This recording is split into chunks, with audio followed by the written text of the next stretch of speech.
Hello, everyone. This is Jill Peters, and that's me in the green coat, and that's my dad over there.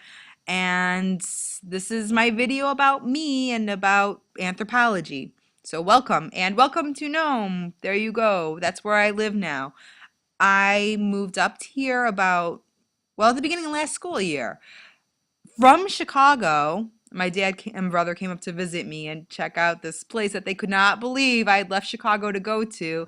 And I now teach special education here in Nome at the high school.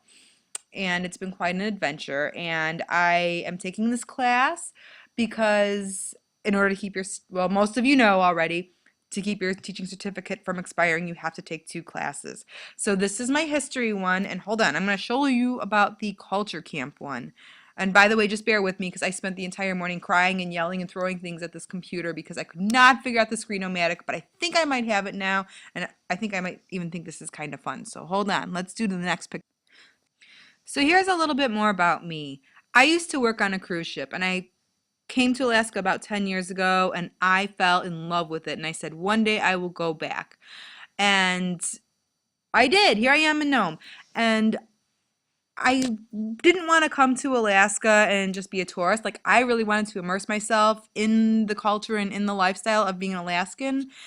And please keep in mind, coming from Chicago, this was really a kind of a wackadoo idea because coming from Chicago, like, I would go to like fine restaurants and museums and these big street festivals, and I went out dancing, and I never touched a gun. I was scared of guns. Guns are bad. Hunting is stupid. So when I came up here, it was kind of a culture shock for me, obviously. So there I am at culture camp where you actually got to go live the subsistence lifestyle with local Inupiaq family, learn how they fished and how they subsisted off the land. And that's me. And I'm really excited because I actually caught that fish with my bare hands. And then I cut it and I killed it and I didn't feel bad. And it was really a very new experience for me, believe it or not, because I know for a lot of you that's kind of what you do and that's how you live. But for me, this was really a big 180 from what I was used to. And I just think it's important when you move somewhere, you don't come up here and you don't say, you are all backwards, stupid natives, and I'm going to show you how we do things in the big city down in the lower 48.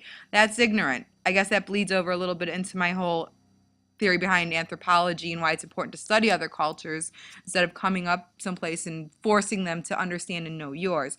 So I love this culture camp. I learned a lot, and it really changed my views on hunting and subsistence and things like that. So let's see what else I have here for you guys. As a new teacher, I don't have a whole lot of time for my usual hobbies. I'm really busy doing the whole lesson plan and writing IEP thing, but my favorite thing to do lately is exploring this new world that I live in. That's Velvet. Velvet is a reindeer, or caribou, sorry, my bad. And she lives in town and she thinks she's a dog and she just rides around in this pickup truck all day and it's awesome. But hold on, I'm going to show you my other favorite thing about Nome. I don't know if you can see them too well, but those are the musk ox. I will never get tired of them. And that's an experience that I love about Nome and definitely not something I would ever see in Chicago. So I like to explore a lot, but I also like to take lots of classes. So hold on, I'll show you what class next. So the Department of Fish and Game puts on this Becoming an Outdoorswoman adventure, and I learned how to do ice fishing and archery and wildlife tracking and fur sewing. And I also learned how to do reindeer jewelry making, but don't tell Velvet because she would probably be really sad. And of course, the best thing about, maybe not the best, but the coolest thing that I got to do while I was in Nome, I don't know, maybe it wasn't even the coolest. Maybe it was just in the top 5, but seeing the end of the Iditarod was a dream come true. It was amazing, and I feel so lucky to get to experience that. Here's my last hobby. Hold on. And there's Murphy. He is my 10-pound potty-trained rabbit that has come with me to Alaska. And the students will come over a lot and visit him because I guess it's kind of novel to have a rabbit here as a pet, as most people hunt them and eat them. And I make it very clear to my students that as my pet, that is not your dinner. Um, so now I guess I have to talk about the anthropology part of all this, right? Here I go. And anthropology, of course, at its most basic definition, is the study of people and their culture, past and present. And the role of anthropology in Alaska is interesting to me because I'm not an expert or anything, but in my limited experience with native cultures, I really do feel like Alaskans have so much pride in their culture, and it's really truly one of the most alive native cultures in America still. And I love how much the locals seem to embrace it. However, I have a lot of conflicts when it comes to the bridging the gap between modern and old ways, and also the infiltration, I guess, for lack of a better word, of white culture in Alaska and in these native communities.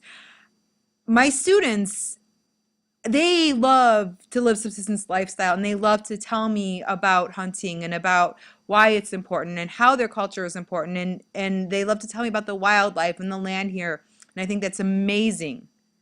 But at the same time, they don't speak their native tongue, and that makes me sad.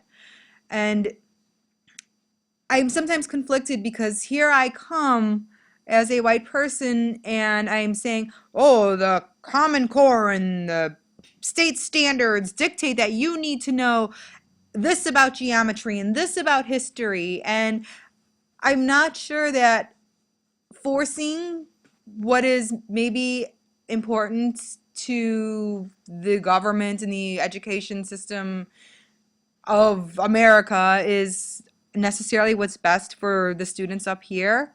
But at the same time, I do feel education is important and students up here need to be educated.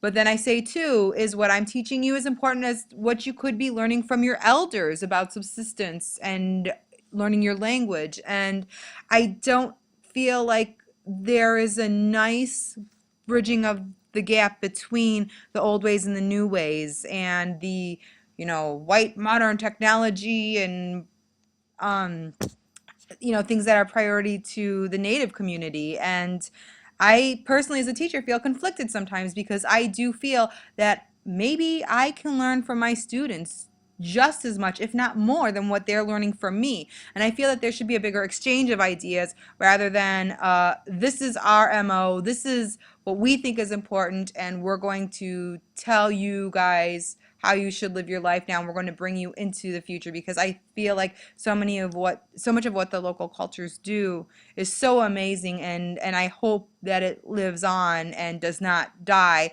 with the influx of technology and modern day conveniences, I guess, for lack of a better word. Sometimes I worry about not saying the right things and sounding like an idiot. So maybe I'll just stop talking and end my video and say thank you for listening. And I look forward to spending this next few months with you guys. Bye.